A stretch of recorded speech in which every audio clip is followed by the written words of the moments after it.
One large and lonely bird is living among swans, pelicans, and ducks on the shore of North Lake in northwest China's Xinjiang Uyghur Autonomous Region.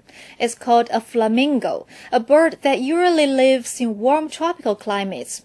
No one knows how it appeared here in the cold winter. China View finds out why. Flamingos are typically found in Africa, Central and South America, Europe, and South Asia. Lake Nakuru in Africa is especially well known for its flamingo population. However, the birds are never seen in China. We found it about half a month ago. Some said it's a flamingo. After carefully examining videos and pictures of the bird, Ma Ming, a researcher from the Xinjiang Ecology and Geography Institute under the Chinese Academy of Sciences, confirmed that the bird was a flamingo. It's a record for China.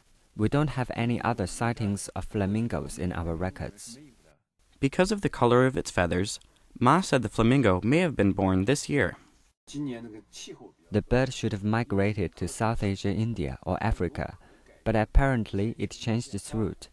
Perhaps this year's weather confused the young bird, or it fell behind the flock and got lost.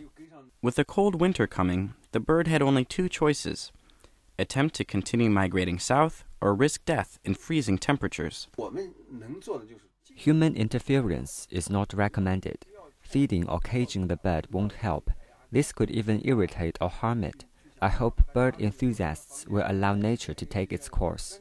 Although the flamingo is globally recognized as a protected animal, it is not under Chinese state protection.